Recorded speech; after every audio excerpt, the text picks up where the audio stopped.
So we're going to solve a system of equations. This one is a 3 by 3. See, there's 3 equations and 3 variables, so it's a little more involved. And we've covered previous methods on this before, row operations and Kramer's method. This time we're going to do something called matrix algebra, which involves using the inverse of a certain matrix. So let's get started. You notice first thing I did was I converted this system of equations right here into matrix form, right?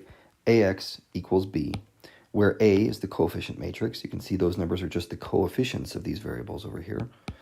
And then X is just the variable matrix, XYZ. And then B is the solution matrix over here, 4, 1, 3, that you see on the right-hand side of these equations. So with this converted into matrix form, I want to point out something. Do you notice how the numbers in the coefficient matrix are what's given to us over here, except it says the inverse of this thing. So what this problem is doing is it's saying, by the way, the inverse of this matrix, just in case you're interested, is this thing. Now, why might we be interested in that? Well, let's see. If you were to do some matrix algebra here and multiply on the left by the inverse of A, and likewise over here, you multiply on the left by the inverse of A, something very nice and convenient happens. When you multiply A inverse by A, you get the identity matrix. Okay, that's what you get there. And then obviously we still have the rest of it. Identity matrix times X equals A inverse B. And then you can realize that, well, I times X, that's just X, right? 1 times anything is just the thing. So the identity matrix goes away. That's what's so nice about it. And you get this equation. X equals A inverse times B.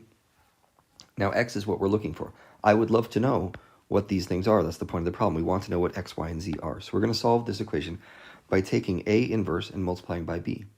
Now, remember what I just said. A inverse is this guy. Okay, this matrix right here. So let's go ahead and do this multiplication. The matrix X, the variable matrix, equals negative 3 times 2 times negative 3. I can do better over here. That's a negative 3. Negative 7, 5, negative 8, negative 2, 1, negative 2. And it's all of that times the solution matrix, B, which was 4, 1, negative 3. Okay, so first things first, I'm going to focus on, let's say, top row. Okay, top row of this thing times the solution matrix is going to turn out this way. It's going to be, let's see, I'll write it this way. So I'm going to have, this is going to look big, but what I'm trying to draw here is a 3-row, 1-column matrix where the column is just going to be really wide because I have a lot of math to sort out.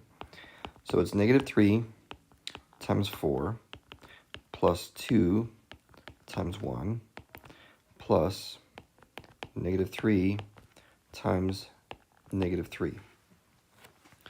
And then the row below that, I'll just mark that in green. We'll multiply the row below it times this matrix right here.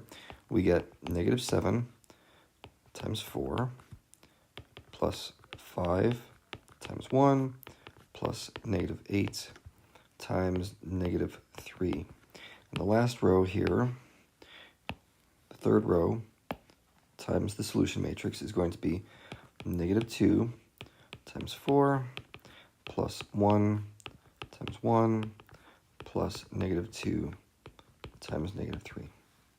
Okay, great. So let's go ahead and do those calculations. What this is going to turn into is the following.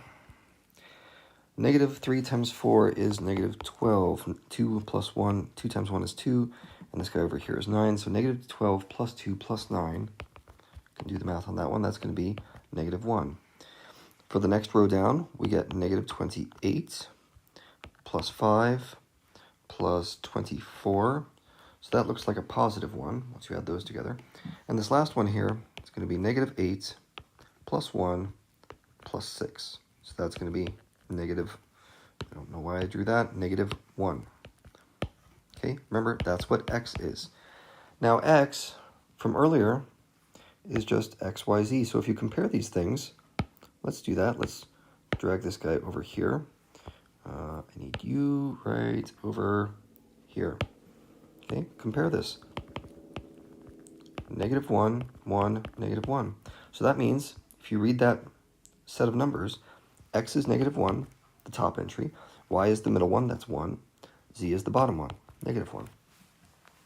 So the key here, I think, in looking this problem over, is this formula that I'm boxing in magenta right here. X, which is the variable matrix, equals the inverse of A times B. Once you sort through the matrix multiplication, you've got your answers right here, which makes, I think, inverses the easiest way to solve systems of equations if you just happen to know this thing. Now, if you don't know that inverse, well, then you're gonna have a real time of it. But if you do know that inverse, it makes it quite quick.